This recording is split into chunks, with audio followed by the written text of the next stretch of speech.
ಈ ರೀಡಿಂಗ್ ನಿಮ್ಗೆ ಇಷ್ಟ ಆಗಿದ್ರೆ ಸಬ್ಸ್ಕ್ರೈಬ್ ಮಾಡಿ, ಪಕ್ಕದಲ್ಲಿರುವಂತಹ ಬೆಲ್ ಐಕಾನ್ ನ ಪ್ರೆಸ್ ಮಾಡಿ.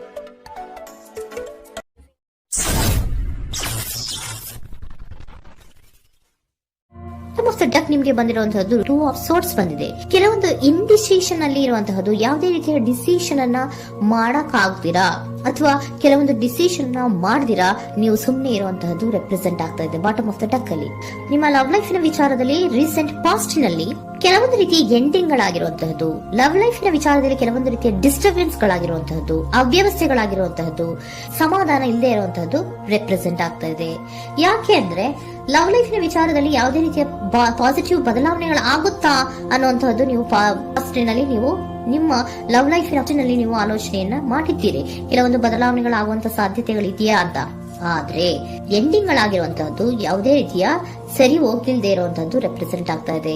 ತುಂಬಾ ಆಲೋಚನೆಯನ್ನ ಮಾಡಿರುವಂತಹದ್ದು ನಿಮ್ಮ ಲವ್ ಲೈಫಿನ ವಿಚಾರವಾಗಿ ನಿದ್ರಾಹೀನತೆಗಳಾಗಿದೆ.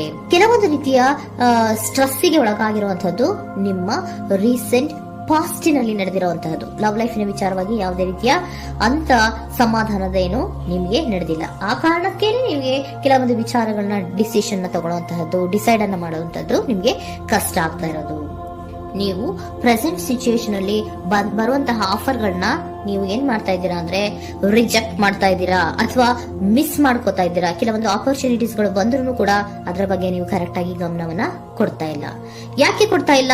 ನಿಮ್ಗೆ ಗೊತ್ತಾಗ್ತಿಲ್ಲ ಏನ್ ಮಾಡ್ಬೇಕು.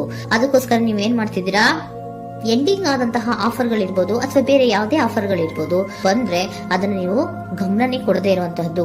ಯಾವುದೋ ಕೆಲವು ವಿಚಾರ ನಿಮ್ಮ ಲವ್ ಲೈಫ್ ನ ವಿಚಾರವಾಗಿ ಕೆಲವೊಂದು ರೀತಿಯ ಮತ್ತಷ್ಟು ಅಂದ್ರೆ ರಿವ್ಯಾಲ್ಯೂಯೇಷನ್ ಅನ್ನ ಮಾಡ್ತಾ ಇರುವಂತಹದ್ದು ರೆಪ್ರೆಸೆಂಟ್ ಆಗ್ತಾ ಇದೆ.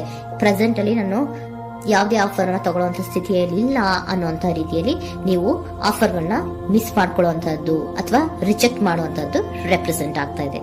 ನೆಕ್ಸ್ಟ್ ಕಾರ್ಡ್ ಬಂದಿರುವಂತಹದ್ದೇನು, ಪ್ರೆಸೆಂಟ್ ನಲ್ಲಿ ಪೇಜ್ ಆಫ್ ಸೋರ್ಟ್ಸ್ ಬಂದಿದೆ. ಯಾವುದೋ ಒಂದು ನಿಮ್ಮ ಲವ್ ಲೈಫ್ ನ ವಿಚಾರವಾಗಿ ಬಹಳಷ್ಟು ಕ್ಯೂರಿಯಾಸಿಟಿಯಿಂದ ಏನೋ ವಿಚಾರವನ್ನ ತಿಳ್ಕೊತಾ ಇದ್ದೀರಾ, ಬಹಳಷ್ಟು ಕ್ಯೂರಿಯಾಸಿಟಿಯಿಂದ ತಿಳ್ಕೊತಾ ಇದ್ದೀರಾ ಏನಾಗ್ತಾ ಇದೆ, ಹೇಗಾಗ್ತಾ ಇದೆ ಅಂತ. ತುಂಬಾನೇ ನೀವು ಕೆಲವೊಬ್ರು ಲವ್ ಲೈಫ್ ನ ವಿಚಾರದಲ್ಲಿ ತುಂಬಾನೇ ಮಾತು ಕೂಡ ಆಡ್ತಾ ಇರುವಂತಹದ್ದು ರೆಪ್ರೆಸೆಂಟ್ ಆಗ್ತಾ ಇದೆ. ಏನಾಗ್ತಾ ಇದೆ, ಹೇಗಾಗ್ತಾ ಇದೆ, ಈ ಗಲಿಬಿಲಿಗಳು, ಡಿಸ್ಟ್ರಾಕ್ಷನ್ಸ್ ಗಳು ಅಥವಾ ಡಿಸಿಷನ್ಸ್ ನ ಮಾಡಕ್ಕಾಗದೆ ಏನಕ್ಕೆ ಒದ್ದಾಡ್ತಿದೀವಿ ಅನ್ನೋದ್ರ ಬಗ್ಗೆ ಕೂಡ ನೀವು ಕೆಲವೊಂದು ರೀತಿಯ ಮಾತಾಡ್ತಾ ಇರುವಂತಹದ್ದು ರೆಪ್ರೆಸೆಂಟ್ ಆಗ್ತಾ ಇದೆ. ಯಾವಾಗ ಕೆಲವೊಂದು ವಿಚಾರಗಳಲ್ಲಿ ನೀವು ಮಾತಾಡಿ ಕ್ಲಿಯರ್ ಅನ್ನ ಮಾಡ್ಕೊಂತೀರೋ ಆಗ ನೀವು ಕೆಲವೊಂದು ರೀತಿಯ ಆಕ್ಷನ್ಸ್ ಗಳನ್ನ ತಗೋಬೇಕು ಅನ್ನೋಂಥ ನಿರ್ಧಾರವನ್ನ ಮಾಡಿರುವಂತದ್ದು. ಆಫರ್ಗಳು ಬಂದ್ರೂ ಕೂಡ ರೆಫ್ಯೂಸ್ ಮಾಡ್ತೀರಾ. ಆದ್ರೆ ಏನೀಗ ಹಿಂದೆ ಪಾಸ್ಟಿನಲ್ಲಿ ನಡೆದಿತ್ತೋ ಅದು ಯಾಕಾಯ್ತು, ಏನಕ್ಕೆ ಹಂಗಾಯ್ತು ಅನ್ನೋದ್ರ ಬಗ್ಗೆ ಕೂಡ ನೀವು ಮಾತಾಡುವಂತ ಸಾಧ್ಯತೆಗಳು ರೆಪ್ರೆಸೆಂಟ್ ಆಗ್ತಾ ಇದೆ ಪ್ರೆಸೆಂಟಿನಲ್ಲಿ.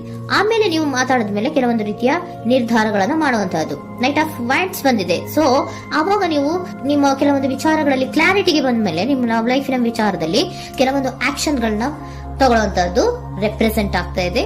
ಹಾಗೆ ಏನ್ ಆಕ್ಷನ್ಸ್ ಗಳನ್ನ ತಗೋತೀರಾ, ಈಗ ಕೆಲವೊಂದು ರೀತಿಯ ಆಫರ್ಗಳನ್ನ ನೀವು ಬಂದಂತಹ ಆಫರ್ಗಳನ್ನ ನೀವು ಏನ್ ಮಾಡಿದೀರಾ, ರೆಫ್ಯೂಸ್ ಅನ್ನ ಅಟ್ ಪ್ರೆಸೆಂಟ್ ಅಲ್ಲಿ ಮಾಡಿದ್ದೀರಾ.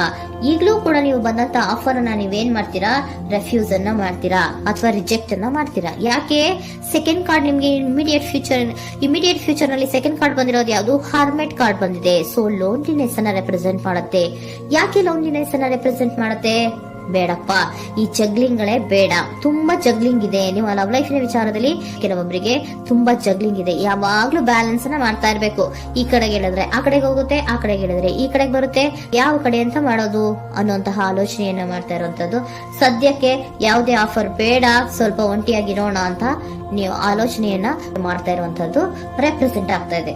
ಮತ್ತೆ ಕೆಲವೊಬ್ಬರಿಗೆ ಕೆಲವೊಂದು ರೀತಿಯ ಕ್ಯೂರಿಯಾಸಿಟಿಯಿಂದ ಏನಾಗ್ತಾ ಇದೆ ಅಂತ ವಿಷಯಗಳನ್ನ ತಿಳ್ಕೊಂಡ್ಮೇಲೆ ಕೆಲವೊಂದು ಆಕ್ಷನ್ಸ್ ಗಳನ್ನ ತಗೊಳ್ಳುವಂತದ್ದು ಕೂಡ ರೆಪ್ರೆಸೆಂಟ್ ಆಗ್ತಾ ಇದೆ. ಯಾವುದೇ ರೀತಿಯ ಭಯ ಇಲ್ಲದೆ ವಿಷಯಗಳನ್ನ ತಿಳ್ಕೊಂಡು ನೀವು ಆಫರ್ಗಳನ್ನ ಅಟ್ ಪ್ರೆಸೆಂಟ್ ಅಲ್ಲಿ ರೆಫ್ಯೂಸ್ ಮಾಡೋ ಸಾಧ್ಯತೆಗಳು ಕೂಡ ಕೆಲವೊಬ್ಬರಿಗೆ ರೆಪ್ರೆಸೆಂಟ್ ಆಗ್ತದೆ.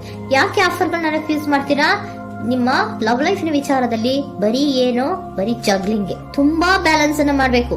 ಯಾವ ಕಡೆ ಮಾಡ್ಬೇಕು, ಹೇಗ್ ಮಾಡ್ಬೇಕು ಗೊತ್ತಾಗದೇ ಇಲ್ಲ. ನೀವೇನ್ ಮಾಡ್ತೀರಾ, ಸ್ವಲ್ಪ ದಿನದ ಮಟ್ಟಿಗೆ ನಾನು ಲೋನ್ಲಿ ಆಗಿರ್ಬೇಕು ಅನ್ನೋದನ್ನ ಇಲ್ಲಿ ನಿಮ್ಗೆ ಲವ್ ಲೈಫ್ ನ ವಿಚಾರವಾಗಿ ರೆಪ್ರೆಸೆಂಟ್ ಆಗ್ತಾ ಇದೆ.